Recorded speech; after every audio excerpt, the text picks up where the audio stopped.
listener production. Hello, it's Antoinette Lattouf with the Weekend Briefing.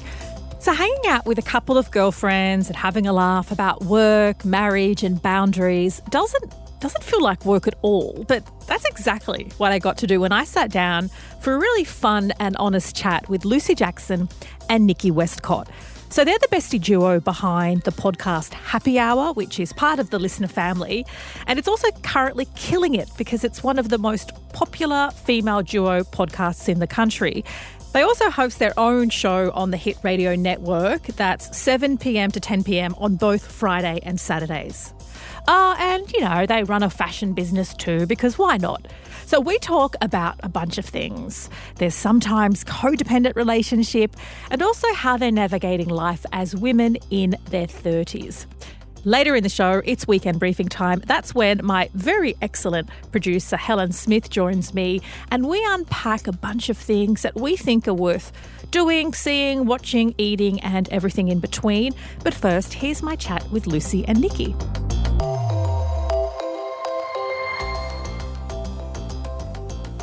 Lucy and Nikki, welcome to the Weekend Briefing. This is exciting. Thanks for having us. I want to know what nicknames you have for each other. Do you have, even if they're Big Bird. Pookie. Pookie? Pookie, Big Bird. What's Big Bird? Unpack. She just used to wear like really unusual outfits. That made her look like Big Bird? I beg your pardon. It's the one video we're all thinking it. The no, DMs came in. one time I wore this jacket that has this it was tassels on them. It was red. It was, quite large off the body, but somewhat cropped. And it just looked like feathers. And she had like these crazy boots on that the laces are coming undone and like so many weird bags hanging off her. And I just filmed her like being chaotic on the way to the airport. We're very chaotic when we go to the airport. And all these people were replying like, it's Big Bird. There you are, Big Bird, and it's stuck. I'm going to think of some nasty nicknames for you now. Big Bird's not nasty. You took that in your stride, babe. I did take that in my stride, but yes, Pookie and Big Bird. But no, we don't. We just call each other Nick and Lose. Yeah, but what's Pookie? I need to. So there's this really well-known TikToker and her partner. They're from America and they do these. They're huge on TikTok and they. He always like, Pookie is looking fire today. He like reviews her outfits and they've just blown up, but he always calls her Pookie. Pookie is looking fire today in this gorgeous black t-shirt and these jeans. Pookie, where are they from? They are gorgeous. Make your face. They are fire. That's what he does. Thank you, Pookie and Big Bird. You guys have been friends for a long time. And you work together, you travel together. How much do you annoy one another? I probably annoy Nikki more than she annoys me. She's not annoying at all. She's the least annoying person on earth. Yeah, we're pretty lucky. You don't really annoy me either. Like sometimes. Sometimes Big Bird. No, like we're very lucky in that case. Like we do a lot together. And honestly, if we weren't together, we'd probably just be calling each other because there's that much to always have to talk about. So yeah, we're very lucky. I don't think we would be the friends that we are now if we were the kind of people that did annoy each other. I'm like a quite easily irritated person. Oh, so you get irritated? Because I was beginning to think you just both have very tolerant people. No, I'm the least tolerant person on earth. I'm actually quite... I'm pretty tolerant, to be fair. You're really tolerant. Hence why I'm your best friend. No one else can do it, doll. Literally, she's really tolerant, but I'm not. So, and she's super not annoying, and I'm probably more annoying. Yeah. But it's a good dynamic because, like, obviously, like, if there were two Nickies in the fold, nothing would get done. Nothing would get done. But then if there were two me's in the fold, also nothing would get done. But we'd just whinge about it a lot. So you start working together. Red Bull as grid people. I don't want to say grid girls because that sounds a bit sexy. Two different roles, believe it or not. Okay. So we met as grid girls. Okay. For Fujitsu at the time. How many years ago was that? That would have been 2009. Yes. So, 15 years ago. Okay. And at the time, I had just gotten a job for working for Red Bull and we worked in a team of two and the girl that I worked with eventually ended up was like looking to leave. And I was like, I just really want that girl that I was a grid girl with to work with me, pretty much. The other tall brunette. The other tall brunette. And then we actually studied at uni together as well. And then, so we just kind of like. Okay, so you knew each other from uni, then from the grid, from No, grid to grid. first. Okay. And then uni and then Red Bull. Okay. Yeah. And then what was the leap from the grid to a fashion label? Oh, that came years on. Yeah. So I guess we just kind of became best friends from working together at Red Bull, and we're just spending all of our time together. And eventually when Instagram started becoming a bit of a thing and like, I guess, quote unquote, influencers were starting to like get given clothes and all that kind of. So we're talking like 2016, 17? Earlier. I think it was 2015. Yeah. We decided together to like make a joint Instagram account because that was kind of back in the era of like bloggers, like, you know, Elle Ferguson and I was working in fashion at the time and Nick was working in advertising. And so we were kind of like in the industry but not as like, you know, the talent, I guess you would say. And we were like, wow, all these girls are getting given free clothes. Like what a vibe. Yeah. So we made an Instagram account and we went to Splendor in the Grass one year and launched our Instagram account. It was called We the Wild Ones. Yeah. Which you still have. Well, it's called we rebranded to Lucy and Nikki, but after last night, still wild. You would see. And we were kind of just like always like wanted to just be, we get lit and go to festivals and wear outfits pretty much. Like we were just like our career aspirations, get lit, wear nice clothes, go to festivals. That our bio was literally we get dressed, we get a pic and then we get wild. Yeah. So it was very on brand for us. Yeah. We obviously were wearing like a lot of other brands and working with a lot of brands, and it was like a very boho era. And so we kind of were like, we don't really want to be wearing this stuff to festivals. So we were like, why don't we like make our own brand and make it a bit like edgier and cooler and a bit more of like a US influence. Very Western kind of like. Yeah, so we did that. Like Western cowgirl, you mean? Kind of, yeah. Our first ever collection we shot in Joshua Tree in California. Oh, okay. And it was like very, very like, you know, desert. We were very ambitious. We literally took like a team of 10 people out to the desert on a shoestring budget. Yeah. And we just hustled. Like we got to the town earlier and like drove around and went and met all the locals and like found all these places where we could shoot for free. Ended up like we were just like hustling to try and get it over the line. Yeah. And we did. And that was how we started the brand. And how's the brand doing now? And where's it landed? It's really good. So we're mainly online through our own like e-commerce store, but we also stock to Universal Store, the Iconic, Platypus. And yeah, it's really good. We've got some big accounts in the future, which we can't talk about, but we are going to. So you're still designing the clothes, or you've got a design team? We've got a design team, yeah. So we have a whole team for Jagger Stone, and we just hired a general manager actually there as well, just to kind of help us out, because obviously we do a lot of other things that have, you know, become quite important now and take up a lot more of our time. Like the podcast. Yeah, so let's talk about some of those other things. So would you say the podcast is the other kind of thing that it's a big one, yeah. Our podcast, and then we're on the radio now. Yeah. On Saturday nights on the Hit Network. Tune in if you want to listen. Shout out. Yeah, so we're kind of pulled in a bunch of different directions all the time, but it's good. We're learning how to kind of manage it. It's all just very new. We're wishing we set up processes a lot earlier. Yeah. That's what we're sort of going through now. what's very new? Well, I mean, we've done the podcast for ages, but I would say now that the podcast has grown a lot, and with the radio, we're kind of like out of the office 2 full days a week. Okay. Yeah, so then, you know, it's just managing our staff and our team and everything when we're kind of like off, you know, gallivanting at Fashion Week. Yeah, it's a weird one, because with Jagger and Stone, like we always feel like that's always going to be our biggest baby and like our first baby. And, you know, it gets a lot of our time. Whereas like, you know, starting to podcast and radio and like have other opportunities pop up, like we always want to do everything, but we're finding at the moment we're like, wow, we really need to find what that balance is. Yeah. Yeah, and what direction you want to go into in and the just future. how to like, invest our time properly to like get the best out of everything. Yeah. Yeah. Did you foresee that you would be entrepreneurs or independent media producers? I always knew I was going to do something fun for my job. Like I kind of like, I didn't know what that looked like at the time, but like I always wanted to, like when I was a little kid, like I always wanted to like, I'm embarrassed to say this, but like be famous. No, like, don't be embarrassed. like I think I always knew that I wanted to do like something that was like on TV Public, but podcasting didn't exist back then.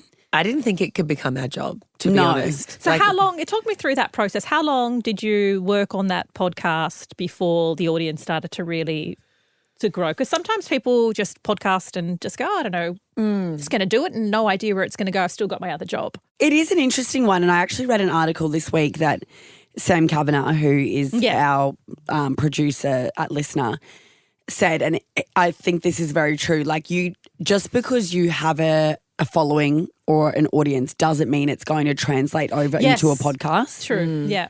I think that we're very lucky that we just like to talk to each other a lot. Yes. It makes it easy. Yes. For the first year, it was kind of just like one of those things that it could have gone two ways, you know, like. We didn't take it like overly seriously, but the producers we were working with at the time, and it's a huge thanks to them, they were really good at making sure that we were super consistent. Yeah. And I think honestly that's what helped, because It really did. And like honestly, props to them. Like they were a huge massive. part of growing our podcast. What do you mean by consistent? Just like delivering like weekly, interesting every comment, time, always drop an episode. Yeah. always drop an episode, always record, every week at the same time, just like kind of like actually fitting it into our week. And, it just did well because we had so many unhinged stories in the Yeah. So bank. what do you talk about? What's the remit? Bit of everything. We've done a lot of crazy stuff over the years together. So we kind of just like when we first started, we had all these stories just banked up, ready to go. And like it just got a lot of interest straight off the bat. And like Lucy and I always say, like if we've got like a last minute trip or something, or we're in America and we get invited to a party, we're like, oh, should we go? And then we always go, do it for the podcast. Yeah, you're going to get a story out of it. That's literally it. It's kind funny. of we literally just kind of have made it our job to get really lit and tell it on the podcast. Hence why we're a little bit dusty today, everyone, if you can tell by We're our out getting voices. stories, all right? Yeah. We were out last night getting some tales. No. But So if you guys, one of you decided to do October or one of those dry Julys, like what's going to happen to your friendship and your product? It's 1 easy. month would be fine. If she went sober full time, I'd be like, Like we can't be best friends anymore. Nah, we're not that bad. You think make us sound a lot crazier than what we actually are at the moment. Yeah, I think we've actually grown a lot too. Like as Well, you're in your 30s now. Yeah. well, we are All well and grown up. truly. Yeah. I think we've grown a lot as people and as friends, and like I think, our friendship is going to mold over the years. Like Nick's getting married this year. This year. This year, babies are probably going to be in our near-ish future. Yeah. Just biology means that we kind of The old body clock's ticking. Yeah. it's going to evolve, and it has evolved over the years. But like, I don't know, we're very lucky that we just kind of are pretty much on the same wavelength with a lot of things. So like, if Nick was doing October, I'd probably be doing it too. Right. Yeah. You don't live together, do you? We No. used to. We did for years. Yeah. Almost like, I think we lived together for like 7 years. Oh, wow. Yeah. Wow. Crazy. I want to know what your worst cohabiting habits are. Like, what did you pick up about each other? Oh, I never buy toilet paper. That's a shitty friend. No, I feel like our thing is like when we're out in a group or something, if the other one's not there, we really feel like you're picking up the slack kind of thing, and we realise how much we bounce off each other in a room full of people. Yeah. It's like you could just read each other and like come in, save someone. Do you know what I mean? It's like it's such a weird thing. Well, how does your fiance feel about fit into the equation? Oh, it took a few years to adjust, to be honest. Like, because we were like They're like a double act. Well, we both had long-term relationships and we broke up with our boyfriends at the same time. And then Nikki got a new partner and I still am single for a really long time. And so that was like a weird adjustment because I like had to learn how to share my friend. I was like, I don't want to share her. She's like, I'm not sharing with you. I was like, but I want you to be with me all the time. Why is this other person here all the time? Because we had like long-term relationships and we all lived together for the four of us. Yep. And we both kind of separated at the same time, around about the same time. And I do actually look back on that and I'm like, my poor ex-boyfriend, I was pretty much in a relationship with Nikki. I wasn't really in a relationship with him. Like I actually reflect on that sometimes. Do you reflect on the fact that you broke up at the same time? Was it coordinated? Well, I mean. So random, right? Is it random though? It was. Well, it's, yeah. It was a I guess because we're lifestyle going thing. through the similar things at the same time. Like we obviously broke up for different reasons, but yeah, just like a life adjustment, I guess. Yeah. My breakup was a lot messier than Nikki's. So you're going to be sobbing when she walks down the aisle? Well, yeah, because I'm going to be happy for her. Oh, okay, I'm a maid of honour. Okay. Of course I'm going to be no. sobbing. No, but I feel like quietly You're like, I sobbing thought it for would you. be. I thought it would be me. me and Nikki get married in like a civil like. Ollie's like, get out of here. No, it's going to be so nice. But yeah, it was an adjustment. Like it was like learning to share my friend and being like, but we're good now. It's a good setup now. Like we shouldn't, like, you know, you got to do something different. Like even to live together for that long, we were like, something's got to give. Yeah, literally. I know, and it's good now that we don't live together. I'd live with Nikki again if I had to. Like, of course. Yeah, she's not you, toilet paper. I'd always be buying the toilet paper, the shampoo and conditioner. No, but I'd live with Nick if I had to again. But I think it is good for us to like have some separate things. And I always think like I wish Nick was single with me, and then I'm like, actually, fuck that. She'd be getting all the boys would want her, and none of them would want me. So. Well, I have to ask, since there are so many similarities and you have this great chemistry, were you ever interested in the same blokes? No, Never. You don't have the same tasting guys? No. And we always kind of, like, I've always sort of been a relationship girl. So Yeah. I guess I've always. I wish I was a relationship girl. I just can't get a boyfriend. So No, but even if we were single, like, there's just no way.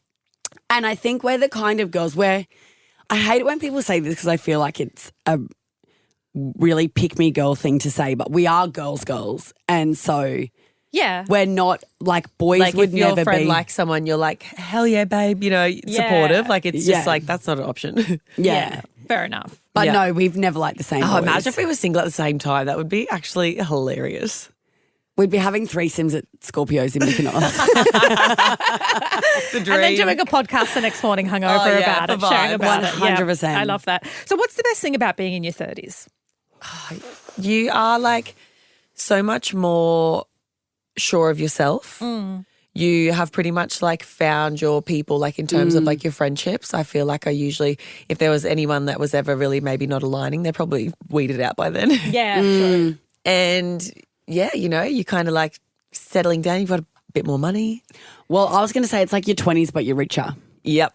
Great summary. Yes, like because we still have that like lifestyle that we've had, you know, in our 20s. Like we still go out all the time and socialise but you know, now you just don't have to worry about spending $18 on a Smirnoff Double Black and you can just maybe Smirnoff Double, of all the drinks to say. Like, hey, living the high life. Smirnoff Double Black. That's what always springs to mind when I was like Okay. 18 and they were like so expensive and I was like, I can't afford this. Yeah. So you can afford Double Blacks now. Okay. How good. Life is good. Bring on your 30s, doll. I love being in my 30s. Yeah. Yeah. Like I've had a pretty rough trot in my 30s, to be honest, but What do you mean? just like with my like finding myself, I guess you would say. Like I feel like it's been like a lot of self-exploration. What did you find? Just like, you know, it's been like a big period of like when you're in your 30s as a woman, you do have, because we do have like essentially like a biological clock, you do have like a certain sense of like you really do want to figure your shit out Yeah. so that, you know, you can, if you do want to have kids, of course. Do So- you want to have kids? I do, You yeah. do. Yeah. So that you can like do those things. So it's Yeah. kind of like about getting all your ducks in a row and, you know, Yeah. I don't know. I guess like, I know for Lucy, she always is kind of like, it's like a bit of a stressor for you, even though it's like, you know, you take your time to find the right person, but she'll sort of be like, oh, if I had that, I would feel a lot more at ease. Do you know what I Yeah. mean? Like, It's just, it really does suck. It that sucks. A bloke can be 55 and decide to Right. have Yeah. children. It's just like, Although we caught up with our friends last night that we haven't seen in a really long time, and they're this epic couple. And we've known them since we were like 18. And they didn't have their first kid until they were 42. And I don't know, that's always like a nice, like I think their lifestyle is quite kind of similar to ours in the way that, you know, they still love a good time and they're, you know, very career driven. And so it is kind of like assuring that everyone's on their own timeline. But you know, I think in your 30s you do kind of want to figure out where you're going and what your direction is. Yeah, what I'm seeing some of my friends reflect on who don't have kids is being open to being a stepmother, like being with someone who has kids, fostering, like doing other things that are kind of child adjacent. Is that something you've considered as well, like on the horizon or as an option? I think this is a part of being like this kind of can funnel into this as well. Like this is part of being in your 30s is that like I think when you're in your 20s you have, well, I certainly did, this vision of like what life looks like. And it's like, particularly in your 30s. Do you know what I mean? It's like, you know, you buy a house, you find your partner, you get married, you're in love and you have a family and buy a dog, and that's how the trajectory goes. I think something that's been like very kind of real in our 30s is that we've had really close people to us have all these different life experiences that aren't necessarily that. Yeah, like we have a friend at the moment who's having a baby on her own. Yeah. Like we have another friend that just got married to a guy with kids. Like there's people in open relationships. There's, you know what I mean? Like it's really... And I don't know if they're the same with you, but there are people who've ticked all of those boxes, gotten married, have the kid, have the dog, and are really unhappy. Well, that's it. And then coming out the other end of those relationships. Someone said to me once, like, because obviously I got engaged like 2 years ago, and someone goes, oh, yeah. I was like, yeah, so I'll be however old when I get married, 33. They go, yeah, you've probably skipped a round of divorce. And I was like, that is crazy. Like people that get married in their 20s. Yeah. And, you know, that's just a generalisation. Like but there are plenty who are onto their second marriage or second major relationship in their 30s. Becoming it's wild. Yeah, it's just like I think for me this period has been like a really raw experience of like, you know, I did have a boyfriend for 13 years.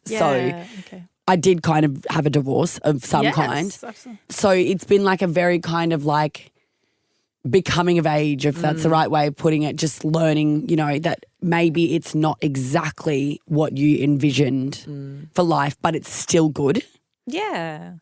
If that makes sense. No, absolutely. I think for a long time, a friend of mine who's coming out of like leaving a relationship and she has kids, she's like, there were all these items that you had to tick. And she's like, and I ticked them all, but I never really stopped to ask who decided at that list. Did I actually want to do it? Why are we doing it? Why did I want to do it? Did I want to do it in that order? Did I want to do it in that time frame? And I think for our generation, for the first time we're seeing women go, unsubscribe or not now, or I'm having a child on my own or whatever it is. Yeah, it's just crazy. Like it's not black and white, like at all. And that's definitely your 30s. It's like a world full of colour. Everyone's doing different things. But there is still something niggling in the back of your head that this is the way to do it. Yeah, fully. Yeah. And timing, we were actually laughing about this last night. Like timing really is everything. Like, you know, you could have a million relationships in your 20s and then in your 30s, like if you're of the age where you're like, well, it's kind of time for me to have a kid, then you will just have a kid with the bloke you're with at the time. What do they call it? The taxi light theory? Yeah. If the light's off, it's off. If it's on, it's like could be the next person you pick up. Yeah. So, yeah, I don't know. I think it's just like about learning that life is so different for everyone and everyone's experience is so different to the next, and there's no kind of like right or wrong. It's just like finding happiness in whatever your situation is.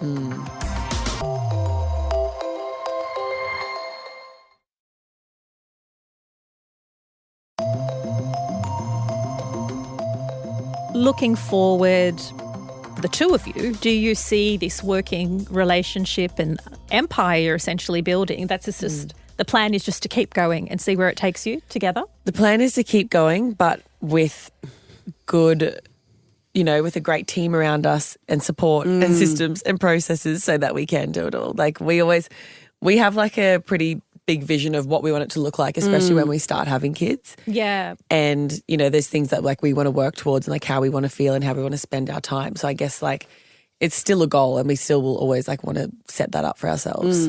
We love what we do. We feel very lucky. Yeah.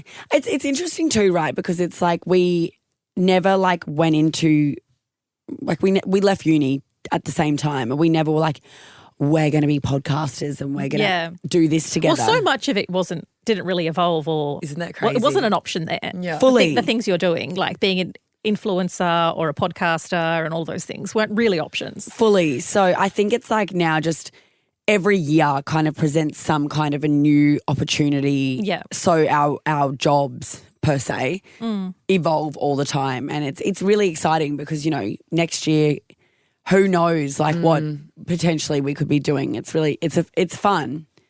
I'm so grateful that we work for ourselves. Oh, big Although time. it's stressful sometimes, but It is. You take the good with the bad. Yeah, well, it gives you independence and... Yeah. More stress. Yes, independence and stress. And we'll leave it on that note. I'll leave you to get hydrated. And Thank get through the you. day. We need Great it. to chat. That's Lucy Jackson and Nikki Westcott, hosts of the podcast Happy Hour. You can also catch them on the Hit Radio Network on Friday and Saturday nights. But it is now time for the weekend list.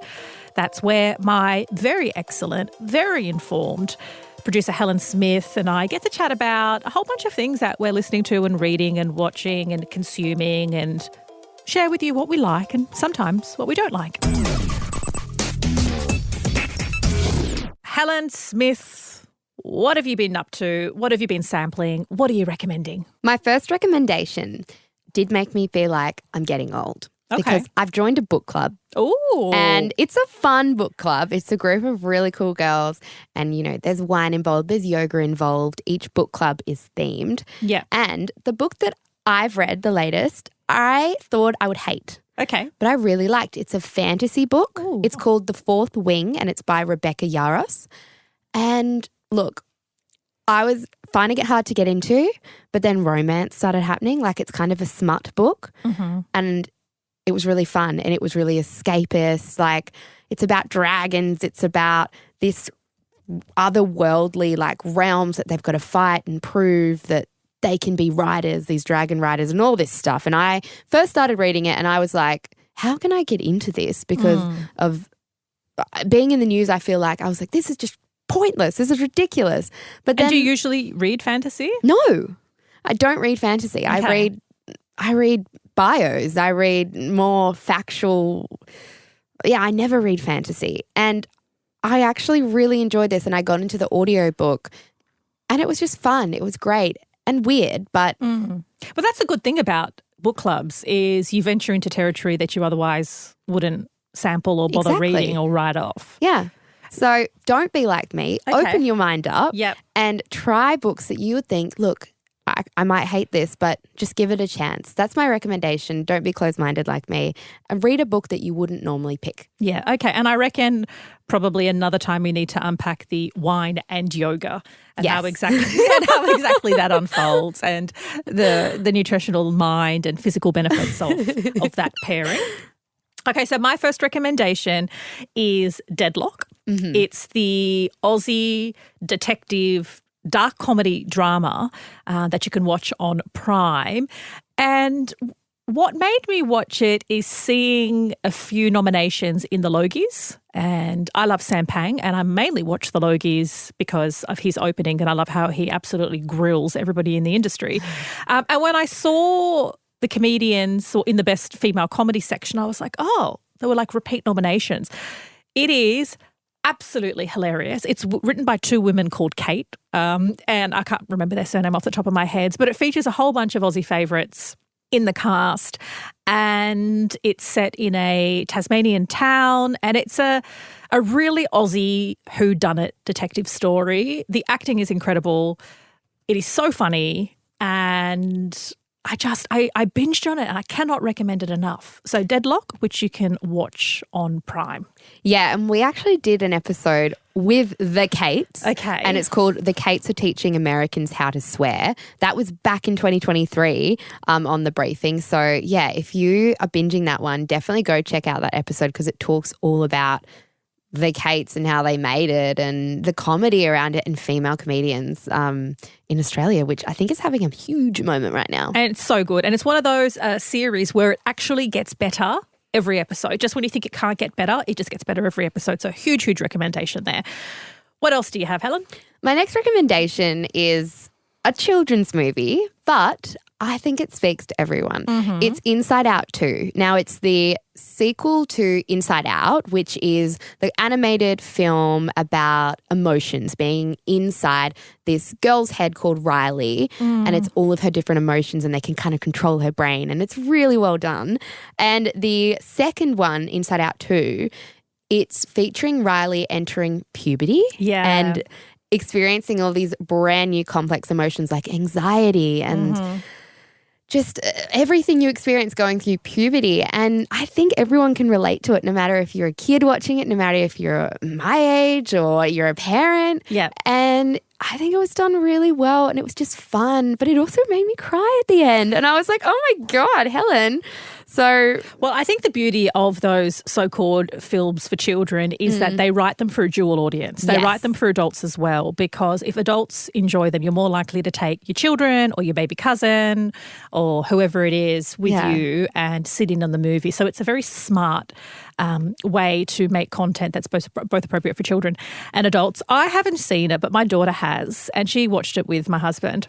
And she came out talking about how, because she's going through puberty, she's at that age, about how it was everything that she was experiencing, all of the emotion, the self-doubt, the mood swings, the friendship. And I was like, great. So that movie has taken care of that part of my parenting. I don't need to do that anymore. Thank you very much. Inside Out. But you can watch that one on Disney Plus. I forgot to mention that. Awesome.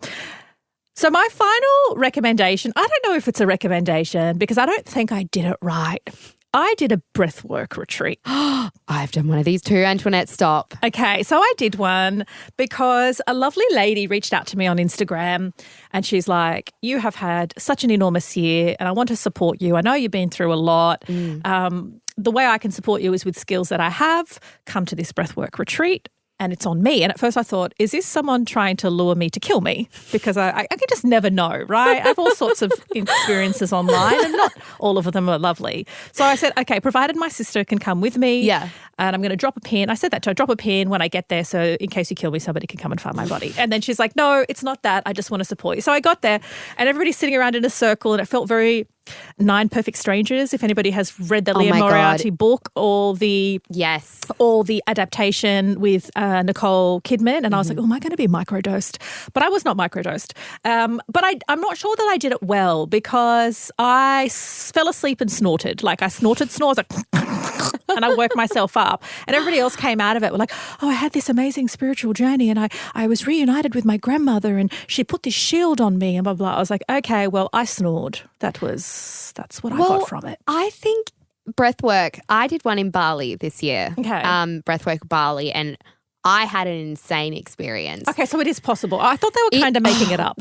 Girl, I was thinking that too because I feel like you and I are very like scientific. We're very like thinking about everything that's going on and it's hard to wind down sometimes. And I was literally like, 9 Perfect Strangers, same deal. I was like, this is full on. I'm not as yogi as I thought. Yeah. But I think everyone's experience with breathwork is so different. And I still had so many questions coming out of it because I was like hallucinating and everything in mine. Right. Yeah. Well, there was a lady, and that apparently happens because a lady next to me started emulating giving birth. Oh my God. She was like rebirthing her second child because she had this trauma about having to have an emergency C-section. And so I'm witnessing, and that's what woke me up out of my snore sleep, my like snorty snore sleep, because I heard a woman in faux labour and I was like, what is this? Has she been microdosed and can I have some? But no, I think it's because I was new to breathwork. Yes. And I wasn't sure. I'm used to guided meditation, which is far more involved. There's a lot more talking. There's a lot more reminding of. Mine was facilitated and guided. Well, mine was for a little bit and then we were left for like with just music for about 60 minutes. Mm. And so then my brain went in all sorts of places and then Yeah. ended up asleep. So I'm going to try it again because I did sleep very well that night, and despite my nap during breathwork. And then I did wake up feeling really refreshed the next day. This is a kind of recommendation because I'm not quite sure, but I'm open to trying more. Totally. That's it for this week. We love hanging out with you, keeping you entertained and informed. And if you loved the chat with Lucy and Nikki as much as I did, give us a review, share it with a friend, share it with 2 friends. Or if you're feeling particularly generous, you can go through and review previous episodes. We'll be back on Monday morning with the headlines and a deep dive straight to your headphones.